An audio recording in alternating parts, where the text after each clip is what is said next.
Hello, I'm Alec Avdakov, and welcome to the life and times of Frederick the Great.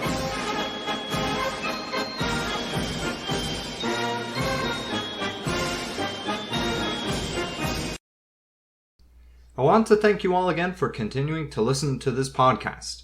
I'm grateful for everyone who continues to support me. If you wish to support me further in this podcast, feel free to donate on Patreon. The link is in the show notes below. I would love to hear feedback from you all by rating and reviewing my podcast from wherever you listen. So, in this episode, I wanted to tell a story that occurred while Frederick was going on his escapades in the Second Silesian War in Bohemia, Silesia, and Saxony. I luckily built this story up for 3 episodes when we discussed the Jacobite uprising of 1715 and the rise and fall of Britain's longest-serving Prime Minister, Sir Robert Walpole. That is why I highly recommend that you listen to the episodes Britain from the Glorious Revolution to the 15 Rising, the Rise of Walpole, and the Fall of Walpole. The reason you should get this context is because today we will be talking about the absolutely dramatic Jacobite Rising of 1745. This uprising against King George II is extremely crucial in understanding not only the history of Britain, but the history of Europe as a whole. As we saw in the episode Frederick Becomes the Great, the Jacobite uprising had a direct effect on the diplomatic strategy of Frederick in his war against Austria and Saxony. This episode is the first part of a 2-part side tangent.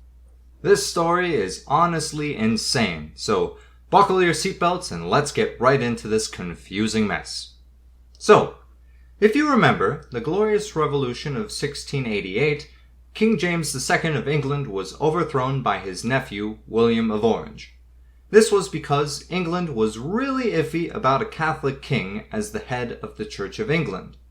So, William, the leader of the Netherlands, takes some soldiers, crosses the English Channel, and takes over England in what could be argued as the last successful invasion of Britain.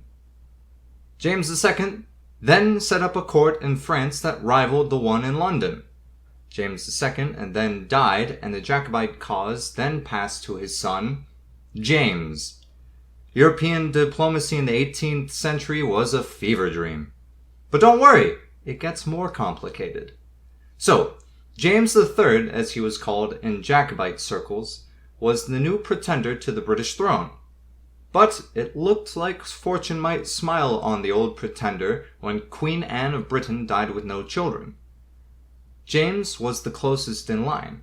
However, before Anne died, Parliament had passed a succession law that allowed the great-grandson of Charles I to become the King of Great Britain. This dude's name is Georg Ludwig of Hanover, also known as King George I of Great Britain. A fun fact about George is that he couldn't speak English. The Jacobites viewed this as a show of extreme disrespect. The Parliament not only skipped over the branch of the ruling family that in their eyes should rightfully rule in England, but it chose a king who couldn't even speak the language. This, of course, led to the 1715 Jacobite uprising.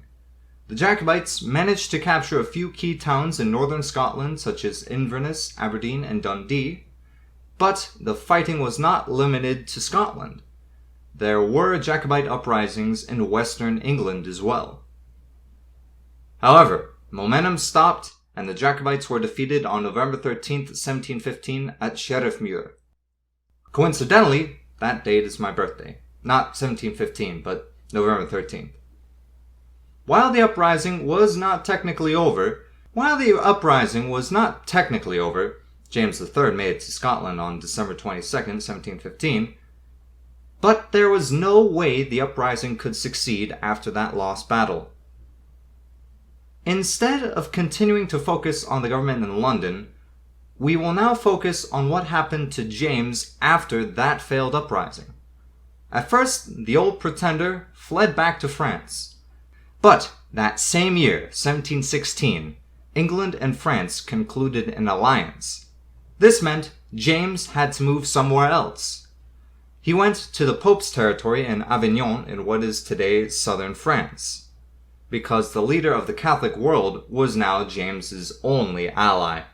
He eventually made his way to Rome in the Palazzo del Re, or in English, the Palace of the King. In 1719, there was another Jacobite uprising, this time supported by Spain and Sweden. The future Prussian Field Marshal James Keith and his brother, George Keith, the Earl Mareschal, fought in this uprising. However, the fight was lost at Glen Shiel when the Jacobite army of 1,000 men, including Scottish Highland troops and Spanish troops, defended against London's government troops, which included Scottish, English, and Dutch soldiers. The uprising was so short-lived that James did not have the time to land before the uprising was crushed. James, who was married to the granddaughter of Polish King Jan Sobieski, then had a child who was christened Charles Edward Louis John Sylvester Maria Casimir Stuart. Prince Charles, as he was known, was born on New Year's Eve, December 31st, 1721, in Rome. Prince Charles would be our main character throughout this story. Charles, also known as Bonnie Prince Charlie, would live in exile with his father James in Rome. He only heard stories from his father about the island he would call home. Charles was a tall man for his time, being 5 foot 10 inches, or roughly 178 centimeters if you don't use hot dogs per heart attacks like we Americans use. He would be considered a ginger by our standards today, having red hair and freckles on his skin. His favorite way to pass the time was hunting. Charles, unlike Frederick the Great, was not an intellectual, and was not an avid reader. There is a quote from someone who met Charles and his younger brother who bluntly described them as, quote, amiable, polite, and gracious. Both of them have a mediocre wit and are a less polished than princes should be at their age. While Charles was no philosopher prince by any means, he made up for it in his ability to stir a crowd. His skill in the use of spoken language was absolutely masterful. I would like to continue the story of the Jacobite cause where I left it off in 1742, when Sir Robert Walpole's government fell. In London, the situation was pretty bad. The war against Spain was going nowhere, and France was fighting Britain's only major continental ally, Austria.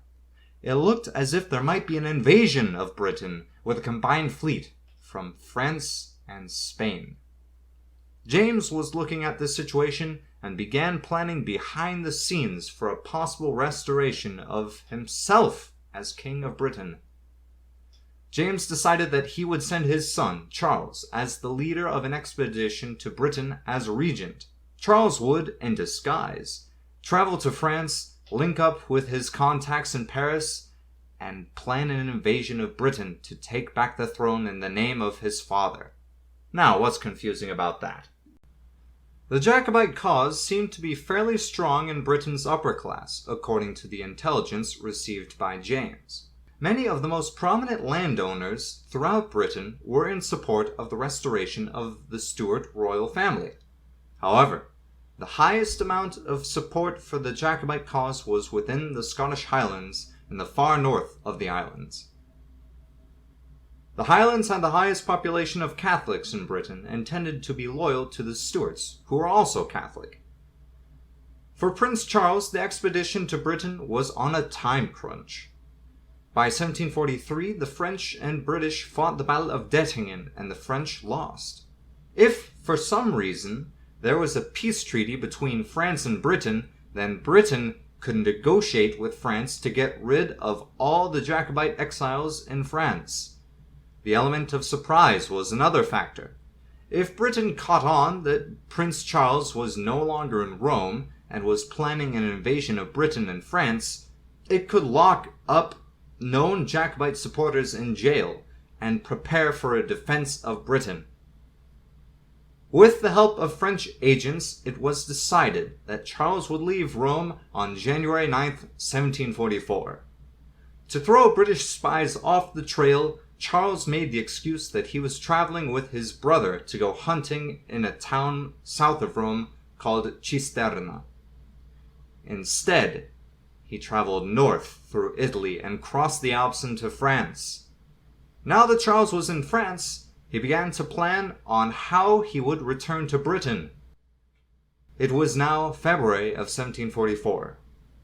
Charles had written that Louis XV, the King of France, had, quote, promised to send into England an army of 10,000 men, commanded by Maréchal de Saxe, who was to assemble and embark them at Dunkirk. That's right, our favorite Saxon bastard has re-entered the stage. This plan, however, would be a two-pronged attack, with a man named George Keith commanding an attack in northern Scotland. So, to visualize this plan, imagine the main island of Britain being sandwiched between the north and southern attacks. Charles, being an impetuous young man, was chomping at the bit to start the invasion. But the Jacobites aren't known for their smooth operations. In March 1744, a huge storm sunk about 12 ships and scattered the French invasion fleet. There was also a British fleet in Spithead that planned on catching the French with their pants down during their invasion. After this fiasco, Charles was still enthusiastic about an invasion. He wrote, quote, a violent storm of wind, which thank God is at an end. This gave me the greatest unease, yet I reason to be thankful to God for so signal of deliverance. For, had not that storm interposed to save us, I and all they that would have been with me had been prisoners to Norris now in the dunes, with a powerful squadron. Other people were not as optimistic as Bonnie Prince Charlie, though, specifically George Keith. He believed that caution should be the word of the day. So, Charlie caught between a chance to take back the throne for the Stuarts and the knowledge that his expedition now lacked the element of surprise, chose to take the advice of George Keith. So he just hung out in France for a while. He now began to wait for the chance to cross the English Channel. And he waited, and waited, and waited. He was further pushed away from the government of France. Louis XV had taken over the government since the death of Cardinal Fleury. He waffled back and forth about whether to back Charles's attempt. In between the spring of 1744 and the summer of 1745, he pushed Charles further away. But then something happened in May 1745 that would send ripples throughout Europe. We again focus on good old Maurice de Saxe and his victory at Fontenoy. This battle weakened the British situation in the Austrian Netherlands. Keep in mind that Britain had a very tiny, or more technical term, incy-wincy army compared to France. Prince Charles smelled blood in the water and decided to plan his next move for the summer of 1745. Instead of having the French directly support the expedition, as was planned in 1744, Charles would leave France with just 2 ships and hope that he could land on the northern coast of Scotland with the element of surprise on his side. Prince Charles would then persuade the clan leaders of the Scottish Highlands to retake the throne in the name of the Stuart family. A lot would simply depend on luck. Prince Charles wrote this letter to his father, James, back in Rome, as he was embarking on his journey to Britain. Prince Charles wrote on July 12, 1745, the day before the 2 faithful ships lifted their anchors, quote, after having waited a week here without a little anxiety, we have at last got the escort I expected, which is now just arrived. He continues, my compliments again to all friends and give you adieu, having nothing more to add and being in a great hurry. The government in London heard some rumors about a possible expedition from Charles. However, they did not take it too seriously because the war on the continent seemed much more important. The landing wouldn't be supported by France even if it did occur and seemed destined to fail. King George II wasn't even in Britain when Charles set sail. He was in Hanover. But back to Charles. On July 20th, next to England's southwest coast, the HMS Lion attacked the two ships carrying Charles. The opposing sides both battered each other in the fight. One of the ships that Charles was on was listing, a Navy word for leaning heavily, and looked like it might sink. Most of the advisors surrounding Charles believed he should turn back to France. But to Charles, the idea of turning back was like a Will Smith slap in the face to Chris Rock kind of thought. Charles would simply order the listing ship to turn around with the weapons and soldiers that France had supplied, and he would continue with the smaller ship to Scotland alone. They would arrive on the northwest coast of Scotland on July 25th, 1745, in the coastal town of Arisaig. There, he would secretly meet with various Highland clan leaders and ask them to supply an army to fight the Hanoverian forces. So, to completely oversimplify the Scottish clan system, a clan was a hybrid between a family system and a feudal system. Families would rule over an area in Scotland and be in charge of the family members. Sometimes clans in the Highlands would go to war against each other. The British government in London had little to no control over the Highland clans. So, if the head of a clan decided to join Charles in this uprising, a territory the equivalent to the size of a county would join in support of the prince. Charles would raise the royal standard of the Stuarts in a beautiful Highland hamlet called Glenfinnan on August 19th, 1745. Many of the clans from the Highlands chose to side with Bonnie Prince Charlie, however. A few stayed neutral, and some Highlanders stayed loyal to King George II. According to the accounts of Charles on that day, he spoke very charismatically and reassured that, quote, he did not doubt of bringing the affair to a happy issue. However, there were already issues within the Jacobite army. The men who were most influential to Charles tended to be Irish, whereas the vast majority of the Jacobite army consisted of Highland Scots. John O'Sullivan, in particular, had experience in organizing armies on the continent. However, the Highland soldiers did not take too kindly to this and chose to organize themselves by clans rather than using a conventional regimental system. I'm sure disunity will not be that big an issue from here on out, though, right? The Jacobite army then began to race south towards the Scottish capital of Edinburgh. Now, it was finally time for the British government to respond to the uprising. The man in charge of the government forces in Scotland moved north against the Highland town of Inverness and left the capital of Edinburgh nearly defenseless. With the Jacobite army gaining more forces as they advanced, the population of Edinburgh began to panic. The Jacobites were also utilizing the roads that had helped their light army travel quickly compared to the government forces. Ironically, the roads were constructed after the 1715 uprising to make sure the Hanoverian troops could move quickly, but it was the Jacobites who were using them to a greater effect. The Jacobite army was, however, in an awful state.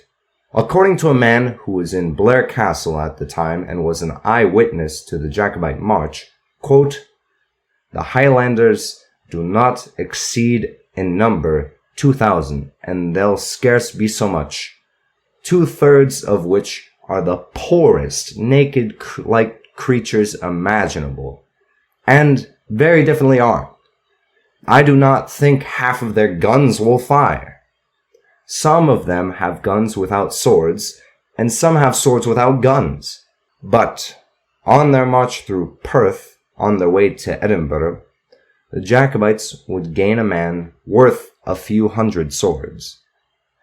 This man was named Lord George Murray, and he would be one of Prince Charles' most important advisors in this uprising. Lord George Murray had fought in the Duke of Marlborough's army in the War of Spanish Succession and served in the Jacobite uprisings of 1715 and 1719. Despite his great experience, he was considered, quote, proud, haughty, blunt, and imperious, and he, quote, would listen to no advice. His joining the rebellion seemed like a snake-like move from the Hanoverian perspective because he had been pardoned after both rebellions. But no matter what anyone felt about this matter, Lord George Murray was extremely crucial to the cause of Prince Charles. The Jacobite army would leave Perth on September 11th, 1745, and continue to Edinburgh. It took only 4 days for the army to reach the Scottish capital, and Charles set up his headquarters 2 miles outside Edinburgh at Gray's Mill. The Jacobite plan was to bluff their way inside the city.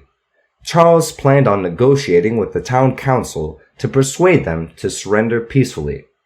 If this failed, the Jacobites would march south of the city to avoid the artillery of Castle Edinburgh and storm the city with a swift attack. However, one must keep in mind that Charles still had only around 2,000 men, and an attack would take too much time before the men of the main government army would arrive to relieve the city.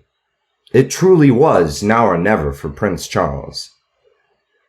4 delegates of Edinburgh negotiated with Murray on September 16th at 8 p.m. Murray gave them no more than 3 hours to open the city gates. He promised them that the Jacobites would treat the citizens of Edinburgh fairly if they surrendered. But if they did not surrender, Charles said he would send, quote, a detachment to attack the town and let them defend it at their peril. That if they did, the consequences would be bad. The deadline of 3 hours passed, and the city sent another delegation to delay.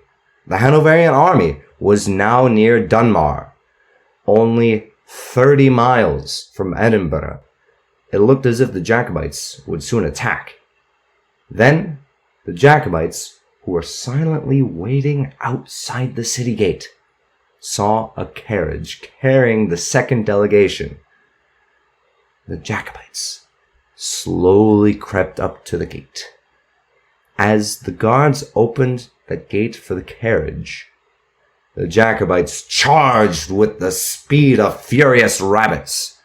Edinburgh was taken without a shot ever being fired. And I believe that is where I'm going to leave this episode. Charles, after so many ups and downs since he left Rome in 1744, was now triumphant in the capital of Scotland. This rugged army that the London government did not take seriously now controlled the largest city in Scotland. But would the Hanoverians respond? Can the Jacobites really take on the richest nation in Europe? Find out in the next episode. To conclude today's episode, I shall say to you in Scots Gaelic, Marshin Lit.